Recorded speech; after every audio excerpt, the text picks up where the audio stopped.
예, 오늘은 어거스틴의 요한복음 강의 1.7 그 다음 편 이야기입니다. 지난주에 우리는 1.7의 앞부분에 대해서 다루어 보았습니다. 계속해서 우리는 그 다음 부분에 대해서 다뤄보겠습니다. 페이지 40페이지입니다.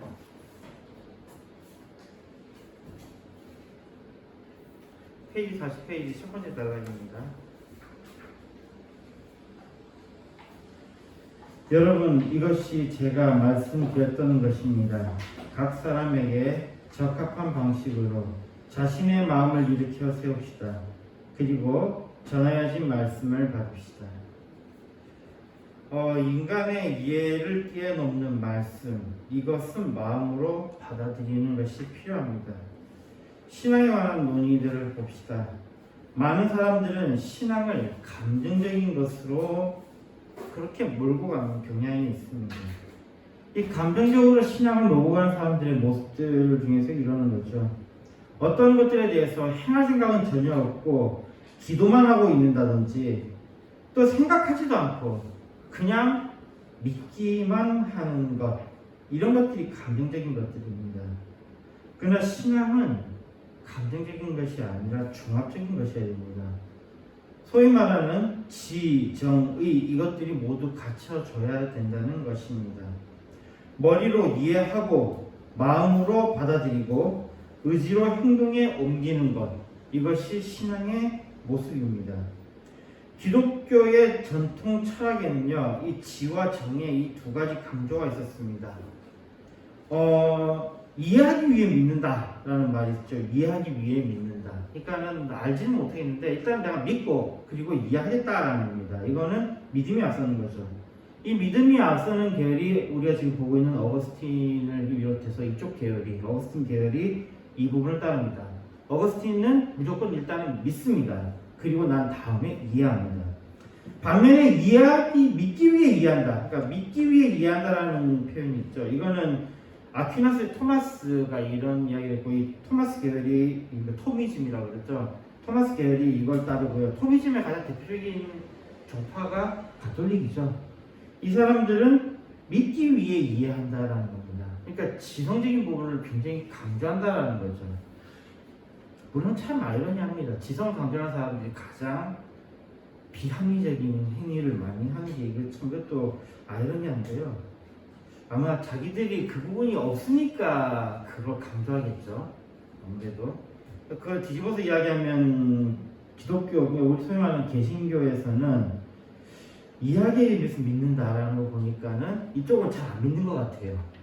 잘 안 믿고 자꾸 이쪽은 머리를 쓰려고 하는 쪽이 더 많다 보니까 여기는 오히려 또 믿음을 강조하지 않는가, 부족한 것을 강조하지 않는가라는 생각도 해봅니다. 여기에 대해서 보면요, 신앙이라는 것이 알고 믿는 것인가 아니면은 믿고 아는 것인가, 이 문제인 거죠. 적어도 어거스틴은 신앙을 먼저 줍니다. 즉 우리가 먼저 믿습니다. 믿고 난 다음에 우리가 그 다음 알게 됩니다. 즉 마음으로 동의하고 그리고 이해하는 것입니다. 그러니까 우리가 오해라고 하는 신앙의 굉장히 지적인 부분이 아닌 정적인 부분, 즉 우리 감정적인 부분을 많이 호소한다라는 그 말은 사실은 맞는 말이에요. 우리는 먼저 감정으로 압니다. 마음으로 알아요. 이것이 믿을 것인가 그렇지 않을 것인가. 그리고 그 마음의 결정에 따라서 그리고 우리의 생각이 거기에 따라갑니다. 우리가 읽은 이 부분은 그의 주장을 담고 있습니다. 마음을 먼저 일으켜 세우고, 즉 마음으로 받아들이고 전하여진 말씀을 받는다라고 했던 것, 즉 이해한다라는 것입니다. 이게 지금 어거스틴의 굉장히 중요한 부분이 바로 이 문장 안에 들어있습니다. 그러면서도 이것은 서로가 상호적인 것입니다. 그 보세요. 미술과 음악가 이러면 왠지 이들은 지성적인 것보다는 감성적인 것이 더 많을 거라고 생각을 합니다. 다시 말해 정 부분에 마음에 호소할 것 같습니다. 반면에 물리학자, 수학자 이러면 왠지 모르게 이성적일 것 같습니다. 즉 지에 의지할 것 같습니다. 제가 굉장히 좋아하는 그 피아노 치는 사람 중에 한 사람이 그 유키 쿠라모토라는 사람이 있는데요. 저는 굉장히 이 사람이 음악에 대해서 너무 뛰어나서 이 사람은 처음부터 음악의 어떤 배경을 갖고 있는가라고 했는데 이 사람은 알고 보니까 공학도예요. 과학자예요. 그러니까 이 사람은 그 이쪽에 그 수학이나 물리 쪽에 굉장히 두각을 나타냈던 사람인데 이 사람이 피아노를 치고요. 이거 사람들이 보면 이상하게 생각하잖아요. 근데 이상하게 사실은 없어요. 왜냐면요. 음악에 뛰어난 물리학자도 있고요. 수학에 뛰어난 음악가도 있습니다. 무슨 이야기냐면 이건 거예요. 수학이라는 것은 수를 가지고 노는 거잖아요. 이 수를 분배해서 시간에다 수를 적절히 배분하는 것이 바로 음악입니다. 그리고 수에 따라서 음악의 높이가 결정됨에 의해서 이걸 이어난 것이 음악이죠. 그리고 어떤 분은 이런 주장을 하시더군요. 동양의 음악, 특히 뭐 우리가 국악이라고 하는 거 하고요. 그 다음에 서양의 음악이라는 거 하고 어느 것이 더 우월하냐에 관한 이야기를 할 때 보통 사람들 그러잖아요. 동양은 동양이고 서양은 서양이다 그러잖아요. 근데 이분은 자신있게 이야기하더군요. 서양 음악이 우월하다. 서양 음악이 우월하다 이런 거예요. 동양 특히 뭐 국악하는 사람들은 막 발칵 뒤집어지겠죠. 근데 이분이 하는 이야기는 있어요. 많이 의미가 있는 것이죠. 실제적으로 그 음악이라는 게 선을 가지고 해보면요. 선을 나누면은 그 선 속에서 이렇게 나오는 선의 길이를 반을 줄이면 반에 나오는 음이 있어요. 그것의 3분의 1 지점에 나오는 음이 있고요. 펜타토닉이라는 음이 있거든요. 그것들을 모아보면 12개가 나옵니다. 12개가 나오니까 무슨 얘기냐면 굉장히 수학적이라는 거예요. 수학적이고 자연스럽게 우리가 들을 수 있는 음들이 나오는 것들입니다. 반면에 국악은 그렇지 않아요. 기껏 해봐야 5개 음계 갖고 하거든요. 굉장히 덜 떨어지는 음악이 많죠, 사실은. 이 이야기는 무슨 이야기냐면요. 수학에 기반을 두지 않으면 음악이 사실은 불가능해요. 그리고 물리에 기반을 두지 않고 화학에 기반을 두지 않고는 사실은 미술이 불가능합니다.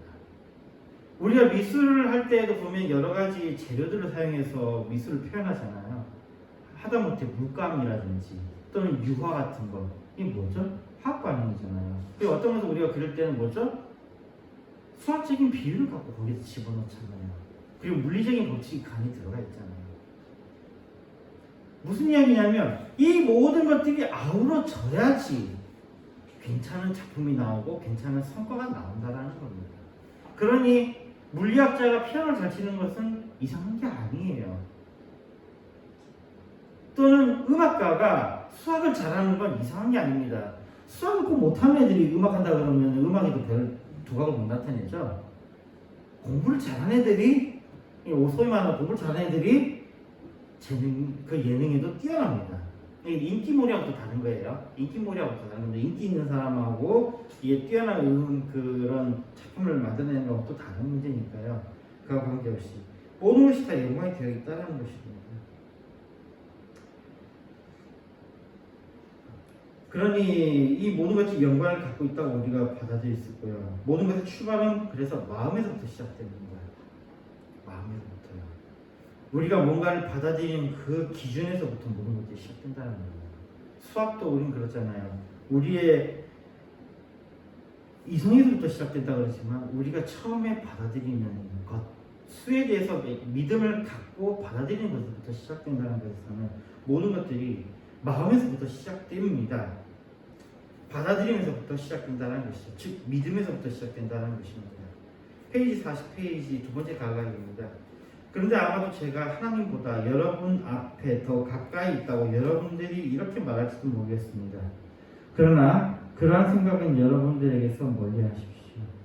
하나님은 여러분들에게 더 가까이 계십니다. 사실 저는 여러분들의 눈앞에 있습니다. 그런데 주님은 여러분의 양심에 나타나십니다. 그렇다면 여러분의 귀를 저에게 기울이십시오. 그리고 그분께 여러분의 마음을 드리십시오. 그러면 여러분들은 둘 다를 채울 것입니다. 이 부분 이제 제가 번역할 때 제가 뭐 아무래도 라틴어 문장에 좀 충실하게 번역을 하고 이런 것들 실질적으로 안에 내용을 잘 파악하지 못해서 이 부분을 이렇게 배열을 했는데요. 사실은 이 내용을 이야기하면 이런 겁니다. 이게 요 부분의 내용이 이거예요. 자, 말씀을 전하는 어거스틴은 어떻습니까? 사람들하고 같이 이렇게 이제 말씀을 전하는 어거스틴. 자, 어거스틴이 사람들하고 어떻게 있어요? 가까이 있죠? 가까이 있습니다. 근데 어거스틴이 그래요. 여러분, 제가 여러분들한테 가까이 있죠? 그러니까 제가 여러분들하고 더 가까이 있는 것 같죠? 아니에요. 하나님이 여러분에게 더 가까이 계십니다. 지금 이야기하는 겁니다. 이게 무슨 이야기냐면 제가 여러분들하고 가까이 있는 것 같아 보이죠? 근데 그런 생각 하지 마세요. 여러분 그 생각 틀렸어요. 여러분 가까이 있지 않아요. 저는 이렇게 이야기하는 거예요. 지금 어거스틴이 딱 요 문장을 이렇게 배열을 이렇게 하다 보면요, 여러분들 내가 가까이 있죠? 그러나 그렇게 생각하지 마세요. 이거예요. 그렇게 생각하지 마세요. 왜냐하면 하나님은 더 가까이 있다라는 겁니다. 어거스틴은 눈앞에 보이기 때문에 가까이 있는 거다, 그렇게 착각하지만 하나님은 더 가까운 것 어디 있다라는 겁니까? 우리의 양심에 계시다.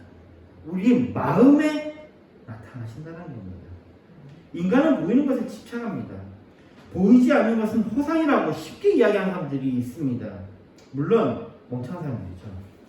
더 나은 사람, 뛰어난 현명한 사람들은 보이지 않는 것을 받아들입니다. 그게 사실이잖아요. 우리가 믿고 있는 수학이나 물리나 이런 것들 다 보이지 않는 것들이잖아요. 근데 우리는 그 법칙을 믿습니다. 뿐만 아니라 우리는 바람이 있는 것도 믿어요. 물론 이것까지도 바람 없다고 주장하는 사람들은 글쎄요, 더 어리석겠네요. 어쨌든 간에 보이지 않는 것을 허상이라고 이야기하는 사람들은 정말로 어리석은 자들이에요. 반면에 현명한 사람들은 보이지 않는 것이, 그리고 거기에 더 소중한 것이 있다는 것을 잘 알고 있습니다. 그럼에도 불구하고 사람들은 보이는 것에 더 친밀함을 느끼는 것 같습니다. 어떤 사람이 아름다운 여성을 봤습니다. 그리고 그 여성에 관심이 있어가지고 이 여성에게 구애를 하고 싶은 거예요. 그래서 이 사람이 생각하기에 내가 매일마다 저 여성에게 편지를 써야 되겠다 라고 이렇게 마음을 먹어요. 열심히 매일마다 편지를 썼답니다. 그리고 난 다음에 결과는 어떻게 됐을까요? 이 매일마다 편지 썼던 사람, 이 여성과 우리가 잘 압니다. 이 여성은 이 사람 편지를 보낸 사람의 그 편지에 감동해서 이 사람과 사귄 것이 아니라 이 편지를 전해주던 우체국과 이 편지를 전해주던 사람과 사랑하게 된 겁니다. 이게 무슨 이야기냐면요, 마음을 아무리 갖다 줘도 우리는 뭐가 더 앞선다고요? 우리의 감정, 우리가 감각으로 보고 있는 것이 더 앞선다라는 겁니다. 그러니 마음이 앞선다고 아무리 주장해도 우리는 보는 것이 먼저입니다. 우리 속담에도 그렇죠. 견물생심이라고요. 앞에 물건이 있으면요, 그걸 사귄다라는 거예요. 오늘도 저희 강의를 이렇게 쭉 듣다 보니까 이런 이야기를 하더군요. 그 쇼핑을 좋아하는 사람, 그 다음에 과소비하는 사람, 이런 것들에 관한 이야기들을 하는데, 뭐 기본적으로는 그래요. 이 사람들이 부족함이 있어서 그렇다는 거예요. 뭐 친구들한테 따라다닌다 그러면 쇼핑을 더 하게 되고요. 그날 기분이 나빴다면 쇼핑을 더 한대요. 그러니까 이게 부족하니까 쇼핑을 한다는 건데, 그럼에도 불구하고 정말 위험한 게 뭐냐면요, 집에 그 홈쇼핑 방송이 나오고 이게 굉장히 위험하대요. 이게 기분이 나쁘면 홈쇼핑 방송보다 산다는 거예요. 잠깐의 그 기쁨을 얻는다라는 거죠. 근데 그 기쁨이 실제적으로 실험을 한번 해봤대요. 실험을 해보니까 어떤 거냐면 5만 원을 가지고 물건을 산 사람과 5만 원을 가지고 여행을 갔다 온 사람을 이렇게 비교를 했는데요. 물건을 산 집단은 이거 얼마 정도 이 물건 산 거에 대한 만족감이 갈까요? 라고 했더니 어떠냐면요, 꽤 오래 갈 것 같다고 이야기하는 거예요. 그럼 이쪽에 여행 갔다 온 사람들은요, 이 사람은 꽤 오래 갔다 올 거라고, 갈 거라고 이야기하더라는 거예요. 그리고 3주 뒤에 다시 인터뷰를 했는데요, 물건을 산 사람들은 그 물건에 대한 만족도는 이미 다 사라졌어요. 반면에 여행을 갔다 온 사람들, 5만 원 갖고 여행 갔다 온 사람들은 만족도가 계속 유지되더라는 겁니다. 이게 우리가 그래서 물건에 집착하는 의미가 없다는 거예요. 거기다 또 이런 지적도 하더군요. 자꾸 쇼핑하는 사람은요, 쇼핑하는 사람들은 주변 사람들한테 내가 이런 거 잘 샀어 계속 자랑을 한대요. 그리고 주변 사람들이 원하지 않는데 내가 널 위해 샀어요, 너 준대요. 이러면서 자기가 마치 쇼핑하는 것에 대해서 정당하겠다라는 그런 이야기를 한다는 거예요. 이 모든 것들이 뭐 부족함이 무슨 나온다지만 더 심한 건 바로 이거예요. 경물생심이라는 거예요. 그래서 쇼핑에 이게 좀 안 되는 사람들은 뭐부터 끊어라? 그 방송 들어오는 그거부터 끊어라. 그 홈쇼핑부터 끊어라. 그 다음에 여기 그 인터넷도 만약에 진짜 안 되면은 인터넷도 끊어라. 뭐 이런 이야기를 하는데요. 근데 근본적으로는 이 이야기를 하더군요. 끊으라고 끊어지냐. 게다가 우리나라 방송도 참 재밌는 게요. 그 돈을 더 줘야지 채널이 더 많이 나오는 시스템이거든요. 근데 희한하게도요. 돈을 제일 싼 걸 해도 꼭 나오는 게 있죠. 제일 싼 걸 해도요. 그 기껏 제일 싼 거 하면은 기껏 해봐 저런 것만 나오거든요. 저 무슨 뭐 우리 소위 말하는 KBS, MBC 뭐 이 정도만 나오거든요. 그런데 이 돈을 얼마 주지 않은 방송에도 꼭 나오는 게 뭐죠? 홈쇼핑 꼭 나와요. 희한하게 그 모든 채널 하나 사이사이에 홈쇼핑 다 꽂혀 있습니다. 뭐예요? 못 끊어요. 우리가 그걸 하려면. 그래서 기본적으로 뭐냐면 부족함을 채우라고 그러거든요. 부족함을 채우라고요.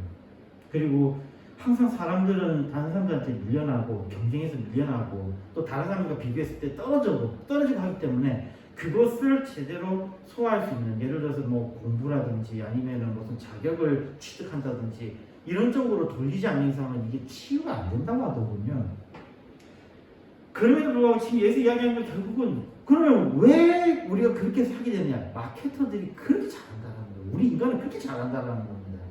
너 이거 가져야지만이 행복해질 거야. 계속해서 메시지를 보낸다는 거예요. 지금 뭐죠? 경쟁심. 그리고 또 그거예요. 그 제대로 그 판매하는 사람들, 특히 차 판매하는 사람들 있죠. 자동차를 판매하는 사람들, 잘 파는 사람들은 어떻게 하냐면요. 자기가 먼저 가가지고 차의 온도까지 사람 온도로 맞춰놔요. 자기가 잡고 있든지 아니면 드라이브를 이렇게 하든지 해가지고. 그리고 난 다음에 사람들이 차를 보여주는데 이 차에 앉게 하고 이 차를 만지게 한 사람들은 대부분 차를 산다는 거예요. 경쟁심이죠. 사람하고 물건을 접하면 자기가 필요한지 안 하는지 진짜 이게 아무 관계없이 필요하다고 믿어요. 이게 지금 아까 편지를 전해주던 이 내용과 같은 맥락입니다. 그리고 또 우리 속담에도 있잖아요. 먼 사촌보다 가까운 이웃이 낫다. 이 가까이 있으면 굉장히 중시하는 겁니다. 우리의 감각을 통해서 인지하는 것을 중시하는 것이죠. 우리 기독교 전통에도 이것이 큰 문제였습니다. 지금 어거스틴이 자기 앞에 청중에 있는 사람들에게 제가 여러분들한테 가까이 있죠? 제가 여러분들이 가까이 있는 것처럼 느껴지죠? 그러니까 하지 마세요. 이래요 지금. 그러니까 하지 마세요. 하나님이 여러분들보다 더 가까이 있습니다. 하나님이 나보다 여러분들보다 더 가까이 있습니다. 왜냐하면 하나님은 여러분들의 마음에 계시니까요 라고 지금 이야기함에도 불구하고요. 기독교 전통에도 이게 있다니까요. 하나님을 볼 수 없어서 하나님의 계심을 몸소 체험한 사람들이라면 이스라엘 백성들이잖아요. 그들은 하나님이 직접 그들 눈앞에서 홍해를 가르는 걸 봤습니다. 그리고 그들이 매일 먹고 있는 만나, 그것도 하나님이 주시는 거예요. 그럼에도 불구하고 그들은 잠깐 모세가 하나님과 대면하러 산에 올라갔던 그때에 황금소를 만들어서 우상을 만들어서 섬겼다라는 거예요. 얼마나 어리석습니까? 눈에 보이는 것에 더 관심이 있다는 거죠. 우상을 섬기는 다른 종교들은 말할 것도 없고요. 보이지 않는 하나님이니까 사람들 눈앞에 가장 만만한 거 이야기하는 성모 마리아 이런 거 섬기는 자들, 심지어는 하나님의 말씀을 눈으로 보기 때문에 성경책을 귀하게 여기는 자들, 하나님의 말씀으로 그냥 하나님의 말씀을 받아들이는 것이 아니라 여기 어떤 신성을 부여하는 자들, 성경을 읽으라고 있는 건데 성경을 못 읽은 자들이 많아요. 성경을 펴고 읽어야지. 왜 그걸 모시고 있습니까? 하나님을 보지 못한다는 모습에 인해서 교회에서 말씀을 전하는 목사님을 섬기는 자들도 꽤 있습니다. 그러니까 지네 목사님이, 큰 교회 목사님이 더 대단하다는 식으로 우리 목사님 최고 이런 이야기 하는 겁니다. 우리 목사님 최고라는 사람은 적어도 하나님을 못 만난 사람들이에요. 하나님 만난 사람들이 그런 이야기 할 이유가 없잖아요. 그분들은 하나님의 말씀을 전해주는 메신저지 하나님의 말씀이 아니거든요. 어거스틴은 분명히 말했습니다. 말씀을 전하는 자신이 더 가까이 있다고 생각합니까? 아니라는 겁니다. 그런 생각을 하지도 말라는 겁니다. 목사님이 자신과 더 가까이 있다고 생각하십니까? 아닙니다. 그런 생각은 하지도 마십시오. 하나님이 더 가까이 계십니다. 하나님은 우리의 마음에, 우리의 양심에 그 앞에서 문을 두드리고 계십니다. 요한계시록 3장 20절에 말씀합니다. 볼지어다 내가 문 밖에 서서 두드리노니 누구든지 내 음성을 듣고 문을 열면 내가 그에게로 들어가 그로 더불어 먹고 그는 나로 더불어 먹으리라. 누구든지 그 음성을 듣고 문을 열면 주님의 그 풍성한 은혜를 누릴 것입니다.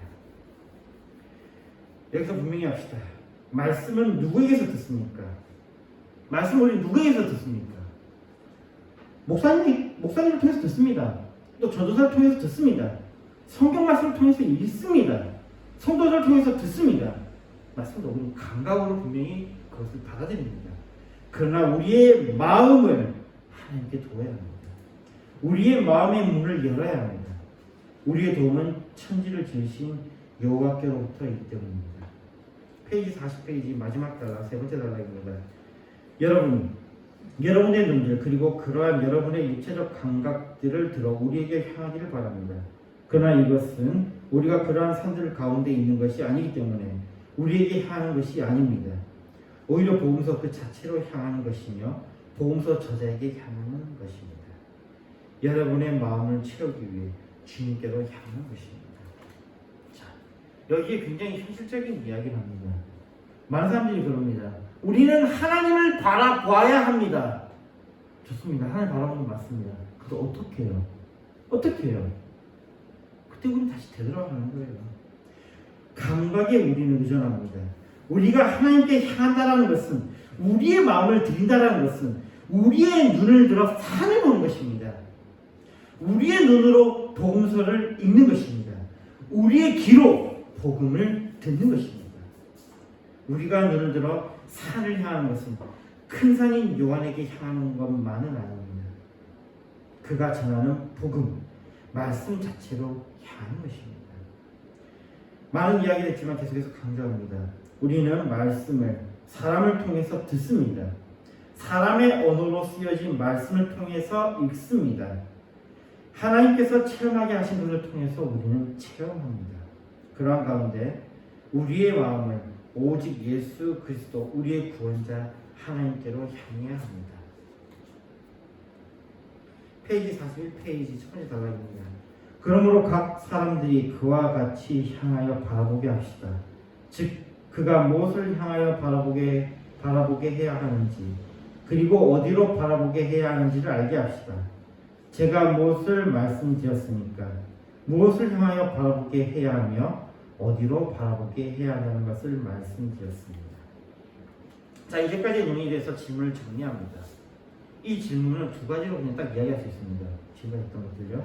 첫째로는 무엇을 바라보는가입니다. 두 번째는 어디로 바라보는가입니다. 자, 우선 무엇을 바라봅니까? 무엇을 바라보느냐는 바로 요한을 비롯한 큰 산들을 바라보는 것입니다. 즉 우리의 감각에 의존하고 눈으로 보고 귀로 듣는 것 이것들입니다. 그러나 어디로 바라보냐면 본질에 관한 것입니다.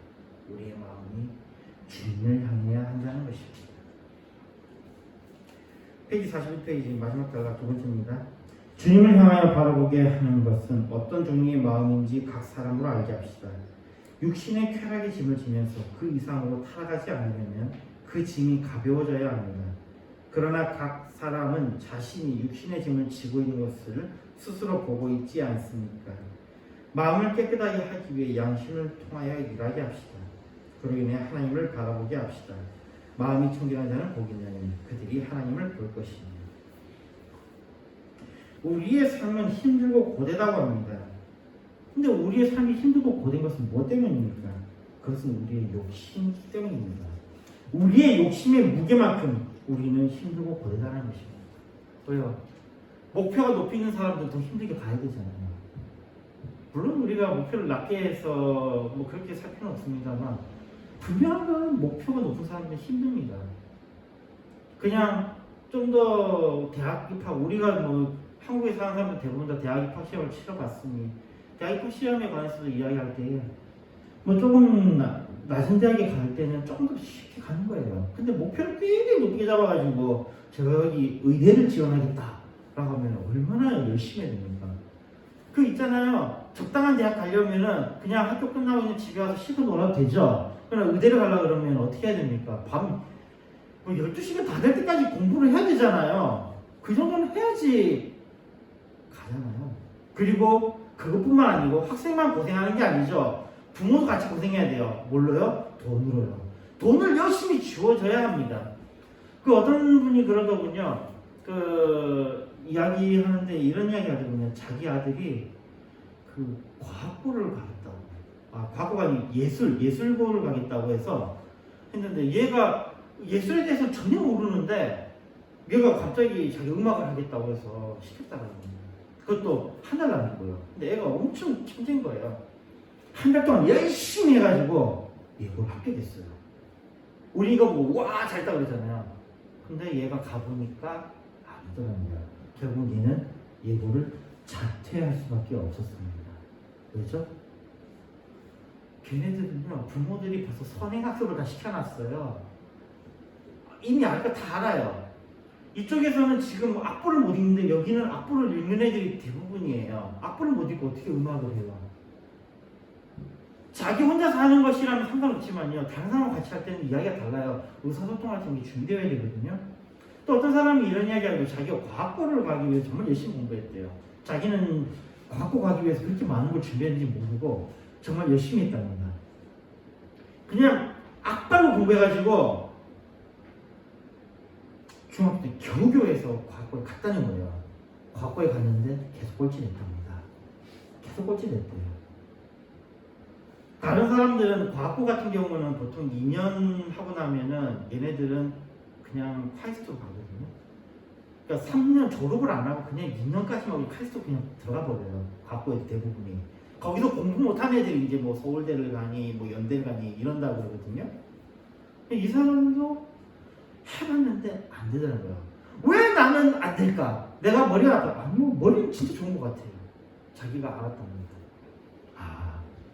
나는 돈이 없어서 먼저 학원을 안 다녀서 즉 선행학습이 안 되어서 내가 과거에서 못 따라가는구나.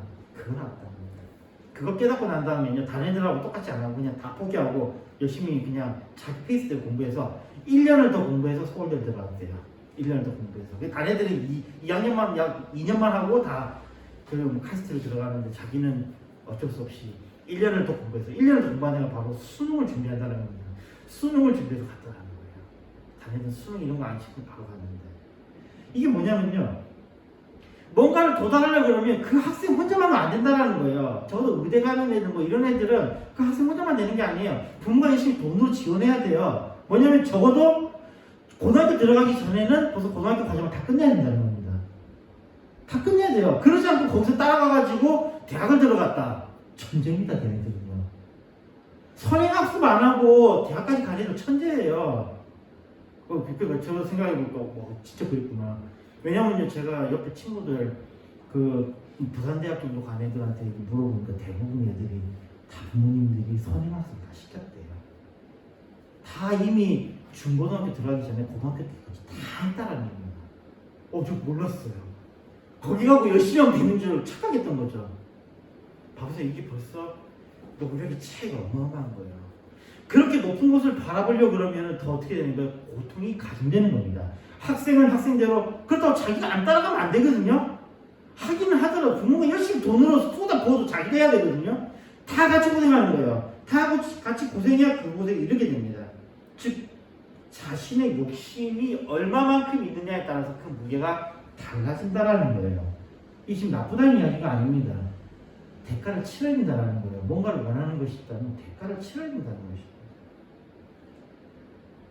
돈을 많이 벌지 못할 때 딱 이거 이만큼만 벌었으면 딱 진짜 이만큼만 벌었으면 좋겠는데 하니까 거기에 딱 도달하니까요. 그 다음에는 이거 갖고 될라나 좀 더 받았으면 좋겠는데 이래 되더라는 겁니다. 200만 원 받는 사람들은요 400만 원짜리 삶을 살고요. 1000만 원 받는 사람은 2천만 원짜리 삶을 살려고 하고요. 1억을 버는 사람은 2억짜리 삶을 살려고 합니다. 이런 것이 이제 욕심입니다. 그 욕심이 우리를 무겁게 합니다. 우리의 삶의 무게를 늘립니다. 단지 사람들에게요, 우와, 이 말 한마디 들어보고 싶어서 자신을 그렇게 혹사하는 거예요. 노예의 삶을 산다는 것입니다. 차나 집 이런 거 구입할 때요, 보통 이렇게 사람들이 조언하기는요, 자신의 연봉의 반, 만약에 좀 더 무리한다 그러면 3분의 2까지만 사라는 겁니다. 그러니까 만약에 이 사람 연봉이 3천이면 얼마짜리 살 수 있어요? 차를 사면 1,500만 원짜리 산다는 거예요. 아니 조금 무리하다 그러면 2천만 원까지 살 수 있다는 거죠. 근데 우리나라에 참 재밌어요.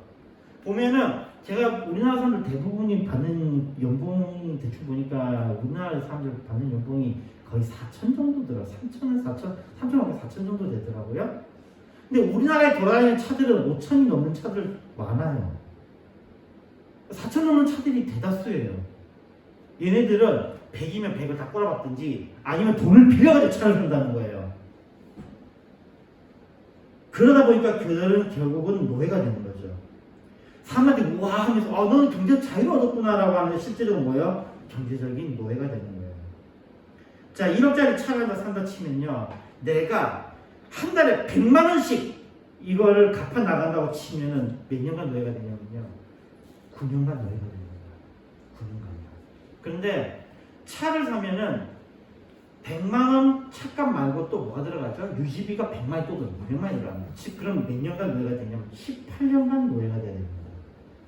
차 한 대 샀는데 그걸로 인해서 그 사람은 18년간 노예가 연장된다는 거예요. 노예 기간이 연장된다는 겁니다. 다른 사람한테 우와 이 말 한마디 들어보려고, 이 집 사는 것도 마찬가지예요. 와 하는 거 한번 들어보려고요. 이 교만이라 하니까 사람들이 그건 나쁜 거니까 좋습니다. 자랑스러움이 바로 우리에게 큰 짐이 된다는 것입니다. 자랑스러움이. 내가 자랑스러운 사람이 되기 위해서 내가 노예가 된다는 거예요. 이거 우리가 굉장히 고민해 봐야 될 문제입니다. 이 이야기는 제 이야기가 아니고 경제학자들이 조언하는 내용들이에요. 아니 경제 유튜버들도 이런 이야기를 해요. 똑같이 합니다. 별거 아닌 사람들이 이야기를 해요. 우리가 얼마나 쓰신지에 대해서 이야기합니다.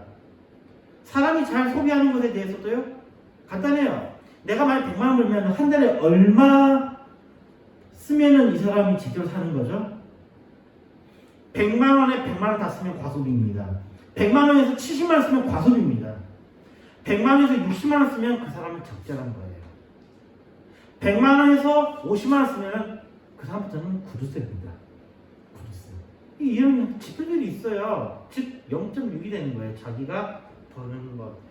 자기가 버는 것을 분모로 하고요. 그 다음에 자기가 그 번 거에다가 쓴 것을 뺀 그게 얼마냐를 그 수치로 나타내는 거거든요. 사람이 살아가는 데 있어서는 이런 공식들이 있어요. 근데 사람은 이걸 전혀 신경도 안 쓰고 남들이 좋다면 무조건 사고 보는 거예요. 그러다 보니까 노예가 되는 겁니다. 노예가 계속해서 지속이 되는 거예요. 빨리 경제적 자유를 얻고 싶다는 사람들이 왜 그 짓을 합니까? 그러니까 생각을 바꿔야 됩니다. 이 부분에서는 생각을 바꿔야 돼요. 우리의 욕심이 우리를 무겁게 만듭니다. 아니요, 우리의 자랑스러움이 우리의 삶의 무게를 무겁게 만든다는 겁니다. 우리의 마음이 정말로 원하는 것이 무엇입니까? 우리의 선한 마음, 양심이 원하는 것은 무엇입니까? 양심을 통해서 행하는 것. 마음을 깨끗하기 위해서는요. 자, 마태복음 5장 8절의 말씀입니다. 마음이 청결한 자는 복이 있나니 저희가 하나님을 볼 것입니다. 어거스틴이 오늘 말씀에서 이렇게 이야기합니다. 내가 여러분들보다는 가까이 있다고 제가 여러분들 가까이 있다고 생각하지 마세요. 하나님은 여러분들과 더 가까이 계십니다. 여러분의 마음에 계십니다. 그 하나님을 볼 수 있으려면 어떻게 해야 됩니까? 여기 마태복음 5장 8절에 말씀합니다. 마음이 청결한 자는 복이 있나니 저희가 하나님을 볼 것입니다. 앞에 보이는 그 사람이 보이는 게 아니라 내 마음속에 있는 하나님을 보는 방법은 내 마음 청결해져야 된다는 거예요. 마음이 청결해져야 된다는 거예요. 말씀을 듣고 말씀을 읽고 그 말씀을 마음으로 동의하고 우리의 삶에서 행할 때, 우리의 양심에 따라 행할 때 우리의 마음에 계셨던, 언제나 가까이 계셨던 그 하나님이 그때서야 비로소 보이게 된다는 것입니다. 베드로서 3장 16절에서 17절에 말씀합니다. 선한 양심을 가지라. 이는 그리스도 안에 있는 너희의 선행을 유혹하는 자들로 그 비방하는 일에 부끄러움을 당하게 하려 합니다. 선을 행함으로 고난받는 것이 하나님의 뜻일진데 악을 행함으로 고난받는 것보다 나으니. 21절입니다. 오직 선한 양심이 하나님을 향하여 찾아가는 것이다. 되겠습니다. 하나님 감사합니다. 오늘 어거스틴의 말을 통해서 우리의 양심, 우리의 마음에 계신 하나님에 대해서 생각해 봅니다. 우리의 마음이 깨끗게 되기를 원합니다. 우리와 함께 해주셨고 우리 안에 역사해 주시옵소서. 예수님을 위했습니다. 아멘. 사무엘 276장 보면서 준비하신 한번 하겠습니다.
기도하겠습니다. 검색 감사합니다. 저는 상투 감사합니다. 투 공부할 길을 설정 열주신 것 감사합니다. 박입니다. 감사를 체험합니다. 좋으신 하나님, 오늘도 저희의 은혜를 주셔서 거룩한 주의를 중요하게 예배드릴 수 있도록 은혜를 주신 것을 감사합니다. 이 시간에 빈손으로 오지 않게 하시고 예물을 가지고 하나님 앞에 드렸습니다. 감사한 분, 주의는 분, 주인 손길에 우리 하나님 그 손길이 복된 손길이 되게 하시고 그 입술이 아름다운 입술이 될 수 있도록 주님 정말 이 귀한 예물이 쓰여지는 것에 하나님의 나라가 확장되게 하시고 이 예물을 쓰는 것에 삶사주고 영원 살릴 수 있도록 주님 아름답게 사용되게 하여 주옵소서. 특별히 이 예물을 사용하는 손길에 지혜 명철 총명을 주시고 그 선하신 분을 허락해 주셔서 유익하고 다른 데 사용되는 예물이 될 수 있도록 주님 도와주옵소서. 특별히 모양교회가 이 지역을 살리는 교회가 되게 하여 주시고 이 지역의 주요한 영혼들 주께 돌아오도록 이끄는 그 모양교회 될 수 있도록 주님 도와주옵소서. 감사를 드렸고 예수님의 이름으로 기도드리옵나이다.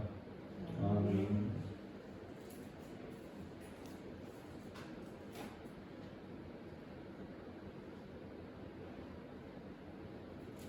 찬송가 일장입니다.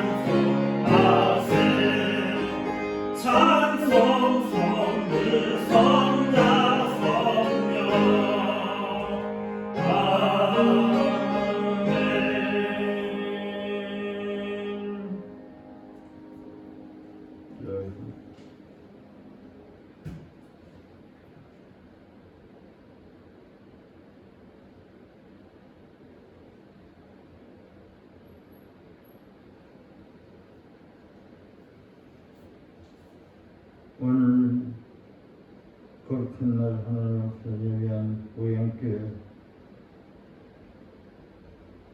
성도들 머리 위에와 가정 위에와 하는 일 위에 세계 전 예배드린 모든 성도들 머리 위에와 가정 위에와 머리 위에 앞으로 전도받아 구원받을 자를 머리 위에와 가정 위에와 하는 위에 영원토록 항상 함께 있을지어다. 아멘.